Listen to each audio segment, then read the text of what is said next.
মাঝরাতে বাবির গড়ে গিয়ে বাবির কোমরে স্পর্শ করতে বাবির শরীর শিরশির করে উঠতে ঘুম ভেঙে যায়। বাবি চোখ মেলে চিৎকার করতে যাবে, ঠিক তখনই আমি ওর মুখ চেপে ধরি আর বলি, বাবি আমি ধ্রুব, চিৎকার করবে না। বাবি তখন বলল, ধ্রুব তুই আমার ঘরে, তাও এত রাতে? বলে বাবি শোয়া থেকে উঠে কাপড়টা ঠিক করে নেয়। আমি বললাম, ভাবি আমি আর পারছি না, তোমাকে যারা থাকতেই জানি আমিও চাই, যা চাই তুমিও তা চাও, তোমারও কষ্ট হয় একা একা থাকতে। ভাবি তখন বলল, ছি ধ্রুব, এসব কি বলছিস তুই? পাগল হয়ে গেছিস? যা এখনই ঘর থেকে বের হ। আমি তখন বললাম, এমন কেন করছো? কেউ জানবে না, কেউ বুঝবে না, সবাই ঘুমিয়ে আছে, দাও না একটা সুযোগ, তোমাকে আদর করার। বলতে ভাবি ঠাস করে একটা চড় মেরে আমায় ধাক্কা দিয়ে ঘর থেকে বের করে দেয়। নিজের ঘরে এসে ভাবতে লাগলাম, জোর করে কিছু হবে না, যা করার সময় করে সুযোগ বুঝে করতে হবে। ঘুমিয়ে পড়লাম, কিন্তু বাবির চরটা বারবার যন্ত্রণা দিচ্ছে, তাই এর প্রতিশোধ আমাকে নিতেই হবে। চোখটা কখন যে লেগে এলো বুঝতে পারিনি। সকালে ঘুম ভাঙতে দেখি সবাই টেবিলে নাস্তা করছে, মা বাবা আর ভাবি। আমি ব্রাশ করতে করতে বাবির দিকে তাকিয়ে আছি, দেখে মনে হয় এখনও রাগ কমেনি। বাবা হঠাৎ আমায় দেখে বললেন, ধ্রুব শুন। বলো। আমি আর তোর মা আজ নীলার স্বামীর বাড়ি যাব, ফিরতে দেরি হবে, দুপুরে ওখানে খাওয়া দাওয়া করব। তুই বাড়ি থাকিস, বৌমাকে একা রেখে যেতে মন চায় না। আমি তো খুশিতে আত্মহারা। ও নিয়ে তোমায় ভাবতে হবে না, আমার আজ কোনো কাজ সারাদিন নেই, বাড়িতে কাটিয়ে দেব। আম্মু তখন বলল, তাহলে হয়ে গেল, নিশ্চিন্তে যাওয়া যাবে। আমি হাত মুখ ধুতে গেলাম, মনটাও বড্ড খুশি, আজকের সুযোগটা আর হাতছাড়া করা যাবে না।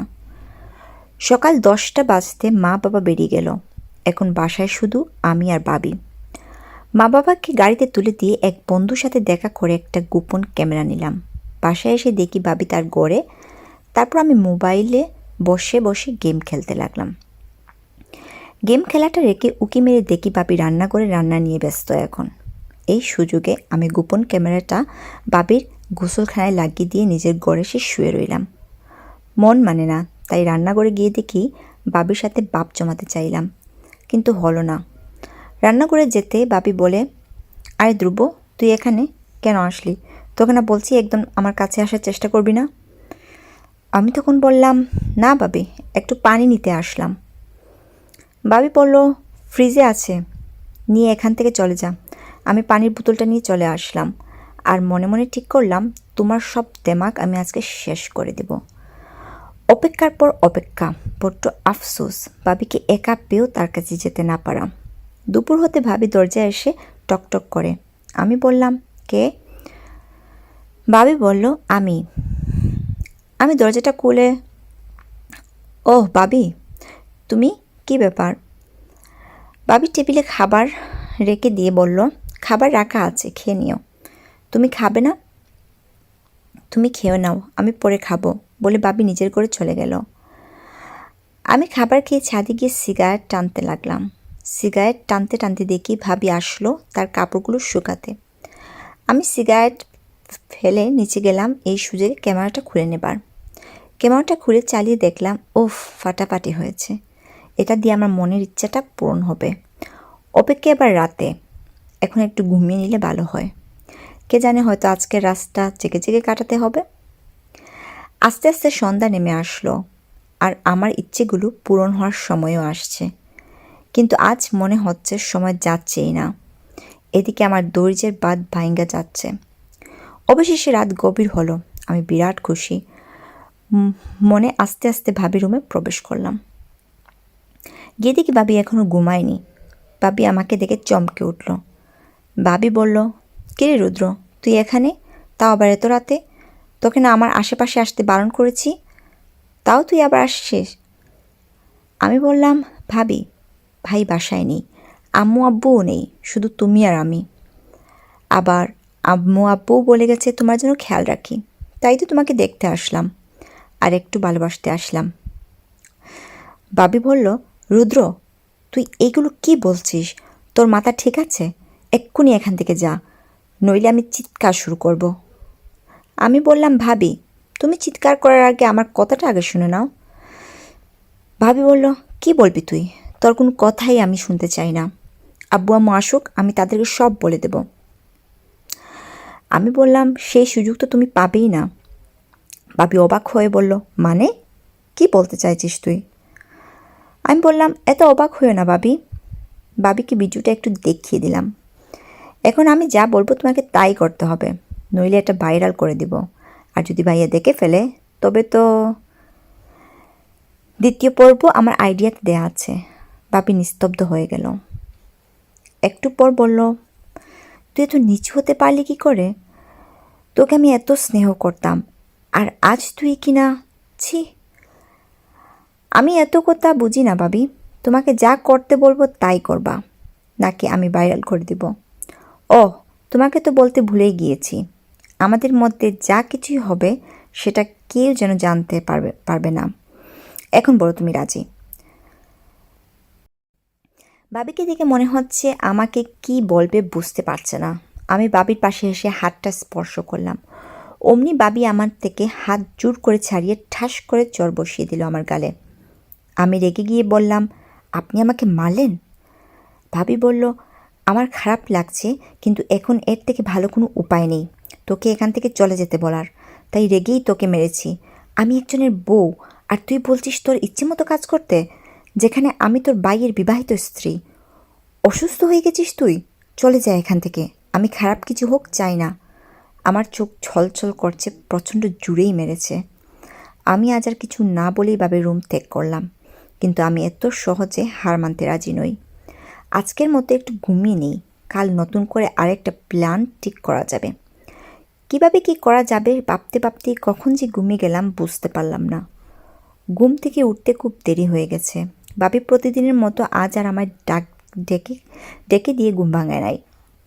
ফ্রেশ হয়ে রান্নাঘরে গিয়ে ঘরের দিকে গেলাম। দেখি ভাবি রান্না করে এখানেই আমার জন্য খাবার রেখে গেছে। আশেপাশে কোথাও ভাবিকে দেখছি না। খাওয়ার পরে বাবির রুমের দিকে গেলাম, গিয়ে দেখি রুম অফ করা, ভিতর থেকে আটকানো। আমি আর এদিকে মনোযোগ আনলাম না। আমি ভাবতে শুরু করলাম কিভাবে আমার ইচ্ছেটা পূরণ করতে পারবো। হঠাৎ করেই মাথায় একটা বুদ্ধি আসে। বুদ্ধিটা এমন, বাবি রুম থেকে বার হওয়ার সাথে সাথেই রুমে প্রবেশ করে পানির গ্লাসে ঘুমের বড়ি দিয়ে বাবিকে অচেতন অবস্থায় আমি প্লেন মাফিক ঘুমের বড়ি আনলাম। কিন্তু আজ বাবি দেখছি দরজাই খুলছে না। এদিকে দুপুরে রান্নাও হয়নি। সন্ধ্যা নেমে আসলো। হঠাৎ থেকেই বাবি রুমটা অন করে রান্না করতে গেল, আর এই সুযোগে আমি আমার কাজটা করে ফেললাম। আর ভাবির যাতে ভাবি সন্দেহ না করে তার ব্যবস্থাও করলাম। আমার এই ভাবনাটাও কাজে দিল। ভাবি হয়তো ভেবেছিল আমি আর এমন করব না, তাই রুম লক করেনি। কিন্তু আমি যে ভাবিকে প্রতিনিয়ত লক্ষ্য রাখছিলাম সেটা জানতে পারিনি। যাই হোক, আমার প্ল্যান মাফিকভাবে ওই গ্লাসের পানি পান করে বিভোর হয়ে ঘুমাচ্ছে। আমার খুশি দেখে কে। আমি বাবির ঘরে প্রবেশ করলাম। বাবিকে ঘুমের ঘোরে ভালোই লাগছে। এসে বাবির পাশে বসলাম। জ্যোৎস্নার আলোতে বাবিকে কি সুন্দরই না লাগছে। বাবির পাশে এসে বসার সাথে সাথেই পায়ে কি যেন ফুটলো। আমি ব্যথা পেয়ে একটু আহ করে শব্দ করতেই বাবি জেগে উঠল। আচমকা হয়ে কে কে করে দ্রুত বেড সুইচটা অন করলো। আর আমি এদিকে যন্ত্রণায় পায়ের দিকে তাকাতেই দেখলাম কাচের টুকরো মেঝেতে পড়ে আছে। কাচের টুকরো আর বাবির জাগ্রত হওয়া দেখে আমি আর বুঝতে বাকি রইল না যে আমার দেয়া বড়ি মিশ্রিত পানি বাবি খায়নি। হয়তো কোনো কারণে নিচে পড়ে গেছে, নয়তো বাবি টের পেয়েছিল। যাই হোক, আমাকে দেখে ভাবি অবাক হয়ে গেল। ভাবি বলল, কী রে, তুই এত রাতে এখানে? তোকে আর কতবার বলবো যে আমার আশেপাশে আসবি না? তোর কি লজ্জা বলতে কিছু নাই? আমি বললাম, ভাবি তুমি তো জানো আমি এখানে কেন এসেছি, ইভেন বারবার কেন তোমার আশেপাশে ঘুরছি সেটাও ভালো করে জানো। আমার ইচ্ছেটা পূরণ করে দিলেই তো আর আমি তোমাকে ডিস্টার্ব করতাম না। ভাবি বলল, তুই হাজার চেষ্টা করলেও তোর ওই ইচ্ছেটা পূরণ করতে পারবি না। আমি বললাম, ভাবি ভেবে দেখো, তোমার ওই ভিডিওটা কিন্তু আমার কাছে আছে, ভাইরাল করতেও সময় লাগবে না। ভাবি বলল, তুই আমাকে থ্রেট দিচ্ছিস? আমি বললাম, যদি বাবু থ্রেট দিচ্ছি তাহলে তাই, ভালোই ভালোই না দিলে জোর তো করতেই হবে। আর তুমি ভালো করেই জানো আমি যা চাই তা পাই, যেটা পাই না সেটা ছিনিয়ে নিই। ভাবি বলল, তুই যাই করিস না কেন আমি তাতে কোনোভাবে রাজি হব না, যা পারিস করিস। ভাবির কথাটা শুনে মাথায় রাগ 100 হয়ে গেল। ইচ্ছে করছে এখনই জোর করে ভাবির সব লুট করে নেই। এদিকে পায়ের ব্যথা যেন বেড়েই চলছে, ব্যথায় হাঁটতেও পারছি না। ভাবলাম আজ আর কিছু করতে পারবো না, প্রায় প্রচুর ব্যথা করছে। বাবির দিকে ক্ষোভের দৃষ্টিতে তাকিয়ে কোনো মতে আস্তে আস্তে আমার রুমে এসে ওষুধ লাগিয়ে ঘুমিয়ে পড়লাম। পরদিন ঘুম ভেঙে গেল আম্মুর দেওয়া ফোনে। রিসিভ করতে আম্মু আমাদের খোঁজখবর নিয়ে এক পর্যায়ে বলল আমরা কাল বাসায় ফিরব। আম্মুর কথা শোনার পরই আমার মাথায় আকাশ ভেঙে পড়ল। ভাবলাম যা করার আজ রাতেই করতে হবে, কিন্তু বাবি তো কোনোভাবেই রাজি হচ্ছে না। এত ভয় দেখানোর পরেও না, আর সহ্য হচ্ছে না, যা হওয়ার হবে। আবার এদিকে শরীরটাও বিছানা থেকে উঠছে না, খুব ক্লান্ত লাগছে। এখন একটু ঘুমিয়ে নিই, রাতে তো বিজি থাকতে হবে। রাত হয়ে গেল, এখন আমার কাজ শুরু করার পালা। প্রতিদিনের নে আজও বাবির রুমে প্রবেশ করলাম। বাবি ঘুমন্ত অবস্থায় আছে। পাশে গিয়ে আজ আর দেরি করলাম না, বাবির হাত দুটি বেঁধে ফেললাম। বাবি জাগ্রত হয়ে গেল। বাবি বলল, কী রে রুদ্র, তুই আমার হাত বাঁধলি কেন? তোর তোর দেখে তো সুবিধার মনে হচ্ছে না। আমি বললাম, তোমার নিজ ইচ্ছায় করতে বলেছিলাম, কিন্তু তুমি আর রাজি হলে না, তাই বাধ্য হয়েই আমার এই কাজ করতে হচ্ছে। ভাবি বলল, প্লিজ ছেড়ে দাও আমাকে। আমি বললাম, না, ছাড়বো না, আগে বলো, আমি যা বলবো তাই করবে। ভাবি তখন বলল, করবো না। আমি বললাম, আজকে তোমাকে বুক করার মাধ্যমে আমার ইচ্ছেটা পূরণ করব, তারপর আর তোমাকে ডিস্টার্ব করব না।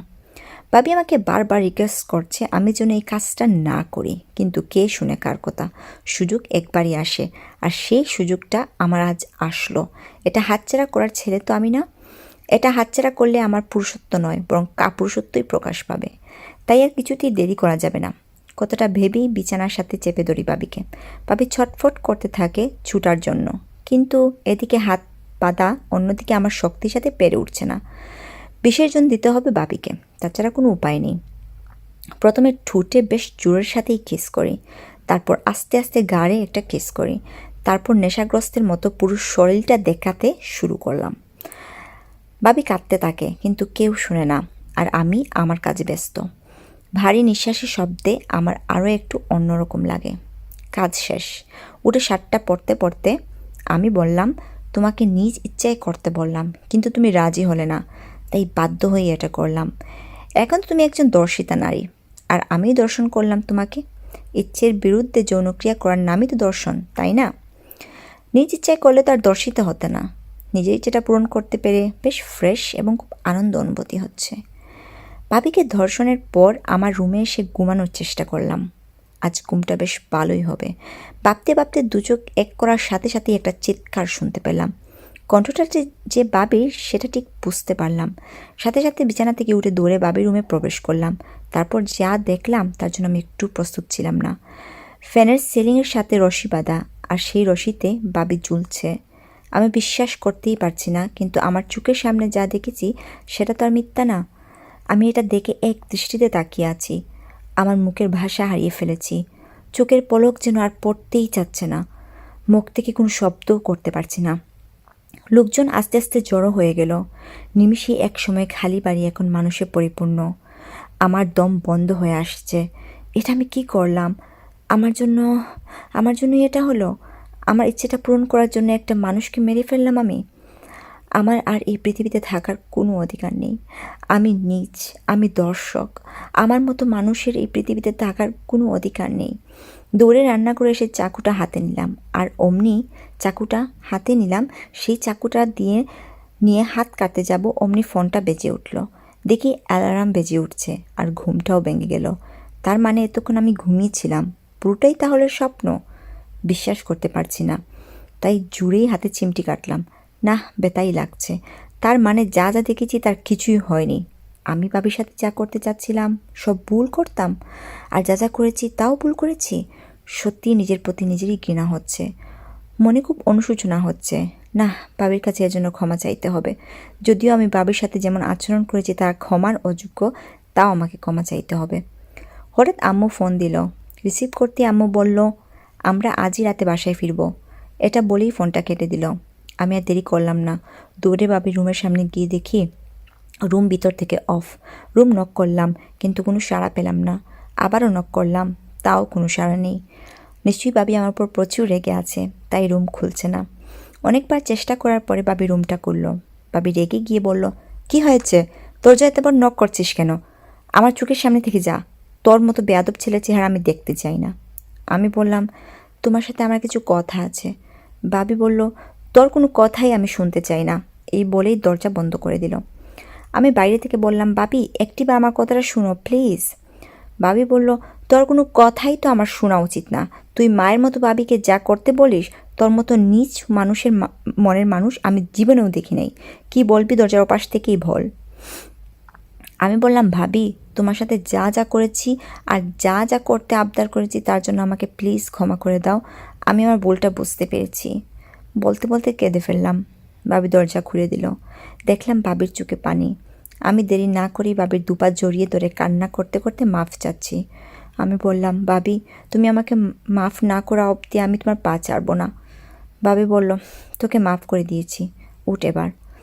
আমি বললাম, না আগে বলো মন থেকে মাফ করেছো? বাবি বলল, হুম। আমি বললাম, বলো এসব কথা কাউকে বলবে না? বাবি তখন বলল, আচ্ছা কাউকে বলবো না, কিন্তু এটাই কিন্তু শেষ সুযোগ। আমি চোখ মুছতে মুছতে কখনো আর হবে না, এই কথাটা বললাম। বাবি বলল, আচ্ছা এখন তো পাটা চার, খাবার বাড়া আছে, খেয়ে নে যা। আমি ছেড়ে দিলাম আর ফ্রেশ হয়ে খেতে চলে গেলাম। সমাপ্ত। গল্পটা আপনাদের কাছে কেমন লাগলো কমেন্ট করে জানাতে পারেন। কোনো ভুল হলে ক্ষমার দৃষ্টিতে দেখবেন। ধন্যবাদ সবাইকে। আর ভিডিওটা ভালো লাগলে অবশ্যই লাইক এবং সাবস্ক্রাইব দিয়ে আমার এই ছোট্ট চ্যানেলটাকে সাপোর্ট করবেন। সেই আশায় আল্লাহ হাফেজ।